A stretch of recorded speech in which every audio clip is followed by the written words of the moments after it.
sampai dia susah untuk berjalan nih guys. Namun karena tanggung jawabnya yang luar biasa terhadap tim, Megawati tetap memaksa untuk bermain di final. Tetapi selain itu, aku heran sih, mengapa ya dia itu tidak masuk ke dalam 7 besar. Yang dapat aku tangkap dari artikel ini adalah mereka itu mengatakan bahwa alasan kenapa Silva dapat menang itu dikarenakan Hi everyone, I'm Yusul Kim and welcome back to my YouTube channel. Guys yang lagi nonton, gimana kabarnya hari ini? Apakah dalam kondisi yang baik saja?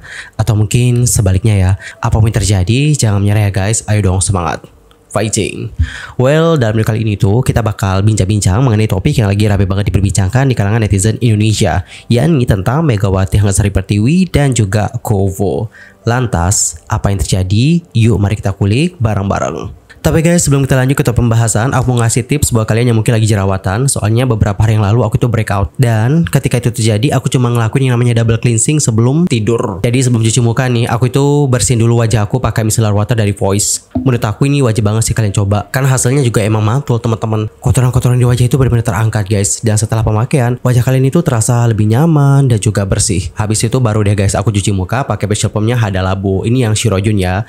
Kenapa aku pilih ini? Karena selain dapat membantu untuk mengangkat kotoran dan juga minyak di wajah, ini tuh juga dapat mencerahkan. Nah buat kalian yang mungkin tertarik untuk cobain juga, nanti bisa langsung mampir ke tag produk aku. Thank you so much. Alright, enough, dan sekarang kita akan lanjut ke topik pembahasannya. Teman-teman, seperti yang sudah kita bahas sebelumnya, belum lama ini netizen ramai banget nih yang ngebahas soal Kovo dan Megawati. Sekedar untuk informasi, Mega sendiri ditunjuk masuk dalam daftar pemain musim reguler menjelang musim 23-24. Posisinya adalah berlawanan dengan Spiker, dan ini adalah posisi yang tidak biasa bagi pemain kota Asia. Mega sendiri berkontribusi terhadap kemajuan tim ke Liga Bola Voli musim semi dengan memainkan peran aktif di liga tersebut sejak musim pertamanya dengan skor kumulatif sebesar 736 poin, peringkat ke-7 secara keseluruhan, dan tingkat keberhasilan serangan sebesar 43,95% atau peringkat ke-4 secara keseluruhan. Penampilannya juga luar biasa banget loh di musim ini. Nah berdasarkan musim reguler ya, Mega memperoleh hasil yang baik dengan perolehan 802 poin kumulatif dan menempati peringkat ketiga secara keseluruhan. Untuk rasio keberhasilan serangannya itu sebesar 48,06% yang membuatnya menempati peringkat pertama secara keseluruhan. Selain itu, rasio keberhasilan pembukanya adalah sebesar 42,82% dan membuatnya juga menempati peringkat pertama secara keseluruhan. Sementara itu untuk rasio keberhasilan rata-rata selisih waktu sebesar 66,67% atau membuatnya berada di peringkat pertama secara keseluruhan juga.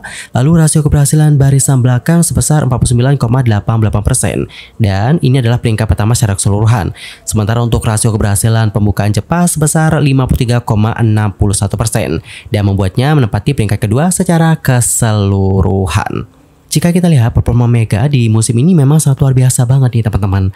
Namun sayang banget dalam upacara penghargaan Village, di mana Asosiasi Bola Voli Korea Selatan atau Kovo memberikan penghargaan kepada sejumlah pemain terbaik, nama Megawati tidak ada. Seperti yang diketahui, penghargaan ini diberikan kepada 7 pemain, dan ke-7 pemain itu antara lain adalah Giselle Silva dari GS Caltex yang berposisi sebagai opposite hitter, kemudian Kim Yong Kyung sebagai outside hitter Pink Spider, lalu Panja Bukilik sebagai outsider hitter dari Red Sparks, Kapten Red Sparks yakni Yem Hyeson untuk posisi setter, 2 middle blocker diisi oleh Ida Hyun dari Hill State dan Annelies Pizzi dari Pink Spiders, serta Lim Myung Ok dari High Pass untuk posisi libero. Dan seperti yang kalian lihat dalam penghargaan tim terbaik itu tidak ada nama pemain AI Vipers dan juga IBK Altos. Selama main dari AI Vipers dan IBK, nama Megawati juga absen dalam penghargaan itu. Pasalnya posisi opposite hitter itu sudah diisi oleh Silva. Nah, pada akhirnya ya guys, absennya Megawati dalam daftar ini lantas menuai sorotan. Hal itu dikarenakan seperti yang sudah kita singgung di awal tadi ya, yakni dikarenakan bagaimana rapor dari Megawati di musim keduanya bersama dengan Red Sparks terbilang sangatlah luar biasa teman-teman. Megawati berhasil nih mengantarkan Red Sparks lolos ke final dan juga bertarung loh untuk gelar juara. Selain itu, dia juga menghasilkan 1020 poin untuk Red Sparks sepanjang musim ini. Pada babak reguler, Megawati mencetak 802 poin. Nah, dengan catatan tersebut, Megawati menduduki posisi ketiga nih dalam daftar top skor babak reguler. Poin Megawati hanya kalah dari Giselle Silva, yakni 1008 poin, dan Victoria Dancak dengan 910 poin. Dan kalau kita kutip dari Ice Plus, Plus, pemilihan pemain untuk tim terbaik ini berdasarkan pilihan dari media, komite pengamat, pelatih dan kapten, serta rekor selama satu musim. Aspek media memiliki bobot 40%, sedangkan untuk pengamat itu 10%, pelatih dan kapten 10%, dan rekor 40%. Dan guys, pada akhirnya hal ini pun lantas menuai sorotan di kalangan netizen. Tak sedikit dari netizen yang mengungkapkan bagaimana kekecewaannya. Beberapa dari netizen berkomentar seperti ini. MVP 2 kali di regular season, buat sejarah baru 13 kali nggak terkalahkan bersama dengan Red Sparks. Ngebawa Red Sparks maju ke playoff dan final, tapi nggak masuk best 7 dan masuk nominasi MVP pun enggak. Ini mah Kovo terang-terangan diskriminasi sih karena Mega dari kuota Asia. Kenangan prestasi Mbak Mega tahun ini di Red Sparks, walaupun nggak dapat awards di Kovo Village, minimal kandidat, kasih award personal aja. Good job Mbak Mega. Koca Gaming sih ini yang ngevote, padahal ada data statistik yang bisa jadi acuan juga. 2 kali MVP round, masuk grand final, tahu kok Silva bagus, tapi kayak nggak dulu nih secara statistik dibanding dengan Mega. Mau lihat Mega jadi tulang punggung kayak Silva, noh lihat round 6 sama PO. Daripada fansnya ngamuk-ngamuk gak jelas, coba deh lihat best OP dari tahun sebelumnya ya, ntar ketemu dah. Terus dari Pro Liga, dasar nentunya ya kayak gimana? Atau liga-liga lain kayak gimana? Best 7 menurut gua layak kok. Mega tuh lebih ke potensi MVP harusnya, tapi sayang RS juara 2 jadi sulit itu.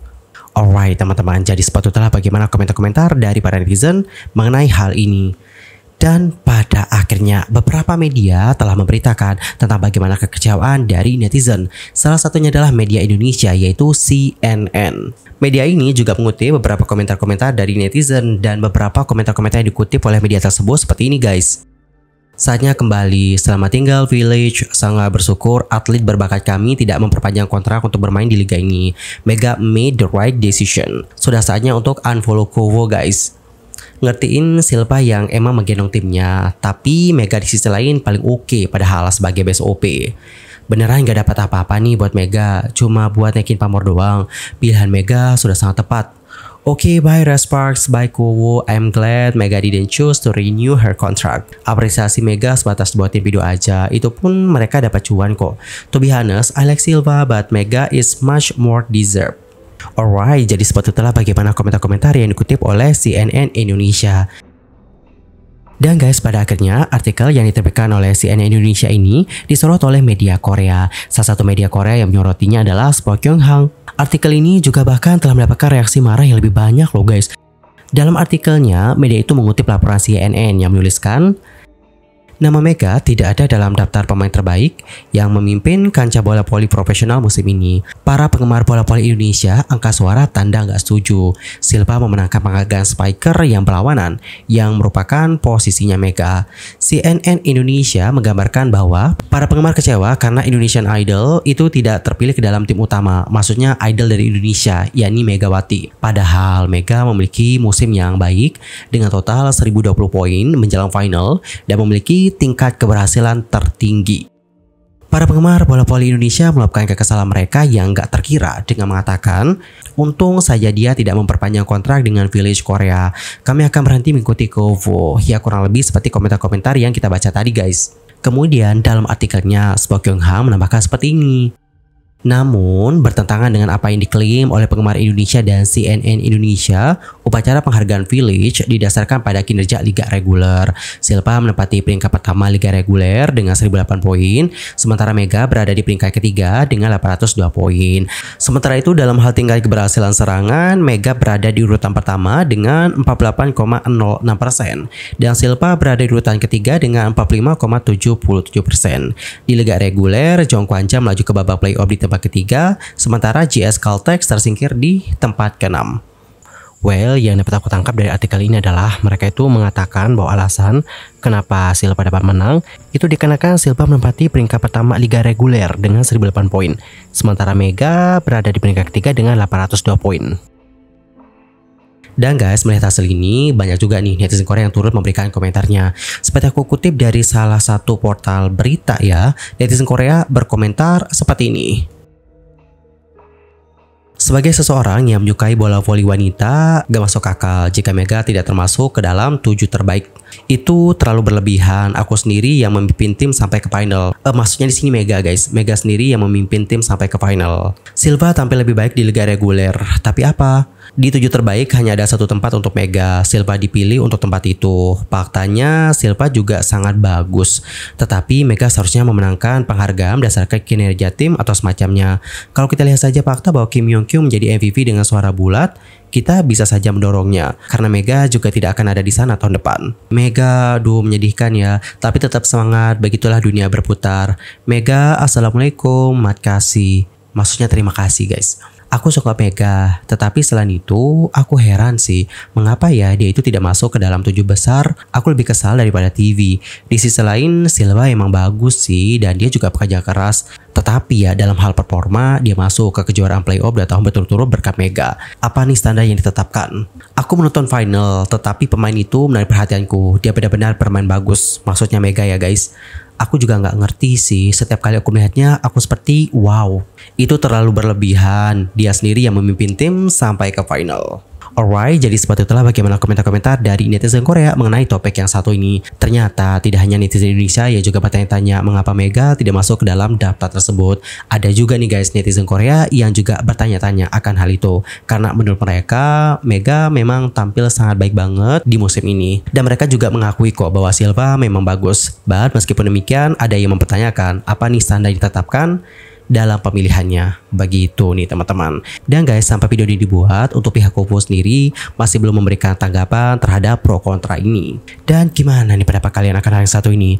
Antar komen ya di kolom komentar. Di sisi lain, Megawati Hanggasil Pertiwi diketahui tidak memperpanjang kontrak bersama dengan Red Sparks. Dalam wawancara bersama dengan MHN pada tanggal 9, seorang perwakilan klub mengatakan bahwa Mega akan kembali ke Indonesia dan berencana bermain di liga dalam negeri atau Liga Asia Tenggara. Beliau menambahkan bahwa dikarenakan ibu dari Mega sedang sakit, sang pemain memutuskan untuk kembali dan berada di sisi keluarganya. Tidak hanya itu saja, salah satu alasan kuat Megawati kembali ke tanah air adalah dikarenakan cedera yang dialaminya. Menurut penuturan keluarga dekatnya, Megawati disebutkan mengalami cedera bahu dan malah mengalami cedera lutut ketika bermain di final. Menurut keluarganya, tempurung lutut Megawati bengkak besar sampai dia susah untuk berjalan nih guys. Namun, karena tanggung jawabnya yang luar biasa terhadap tim, Megawati tetap memaksa untuk bermain di final. Pihak klub lantas menambahkan nih guys bahwa nanti Mega akan fokus pada pemulihan lututnya di Indonesia. Well, kita doakan yang terbaik ya untuk Mega, semoga dapat segera pulih dan semoga untuk sang ibunda dapat diberikan kesehatan. Alright everyone, ini apa untuk hari ini dan kita akan jumpa lagi di video berikutnya dengan informasi terbarunya. I'm Sulki pamit dan aku mohon maaf yang sebesar-besarnya jika aku ada kesalahan, baik itu dalam ucapan, sikap, tindakan, dan mungkin ada salah informasi, mohon koreksinya. Sampai jumpa semuanya dan selamat beraktivitas. Goodbye everyone. Teman-teman, di akhir video ini aku izin spill produk hair care rutin aku. Siapa tahu nih ada yang permasalahan rambutnya sama kayak aku, yang kering, kusut, ngerotok, gampang kusut atau bahkan ngembang, dan mungkin pengen juga rambutnya sehat. Nah teman-teman, kuncinya ya menurut aku nih itu di tahap pertama. Jadi di tahap pertama nih aku itu pakai minyak miri dari Putri. Ini tuh ya dapat membantu untuk membuat rambut jadi lebih sehat dan membuatnya menjadi hitam bercahaya. Cara pemakaiannya mudah banget, tinggal aplikasikan ke kulit kepala kalian. Habis itu diamin 1-2 jam sebelum keramas. Setelahnya baru keramas ya guys. Untuk aku sendiri pakai shampoo dari Sari Ayu yang Freezy Hair Natural Shampoo, cocok banget buat rambutnya kusut, ngembang, susah diatur, kering, kusam, pokoknya cocok banget. Terus untuk conditioner aku pakai conditioner dari Miranda yang smoothing and anti freezing. Yang bagus dari produk ini adalah selain membuat rambut jadi lebih halus, hitam berkilau, ini tuh juga ada keratinnya yang dapat membantu untuk memperkuat batang rambut. Selain itu ini juga ada milk protein dapat membantu untuk mengurangi kerontokan rambut dan menutrisi rambut yang bercabang guys. Setelah keramas baru deh aku pakai tonik. Kalau tonik sendiri aku pakai tonik dari Putri. Ini tuh adalah varian ginseng ya teman-teman, supaya rambut itu kuat dan juga nggak mudah rontok. Dan hasilnya emang bagus sih guys, makanya aku repurchase lagi. Kemarin aku beli yang 200 ml, sekarang aku beli yang versi lebih besar 450 ml. Harganya juga murah banget, nggak sampai 40.000 guys. Sebesar ini loh dapetnya. Dan minimal 1 kali seminggu nih aku tuh cream bath pakai Natural Cream Bath Candle dari Putri. Ini ukurannya gede ya guys. Dengan harga segitu menurut aku ini tuh udah murah banget sih. Hasilnya juga oke loh. Ini juga wangi banget. Kegunaan produk ini apa sih? Nah teman-teman, produk ini dapat membantu untuk menjaga pertumbuhan rambut, menjaga kekuatan akar rambut, sekaligus menjaga kehitaman rambut, sehingga rambut itu dapat menjadi hitam bercahaya. Buat teman-teman yang juga tertarik untuk cobain, nanti bisa langsung mampir ke produk aku ya. Thank you so much and bye-bye everyone.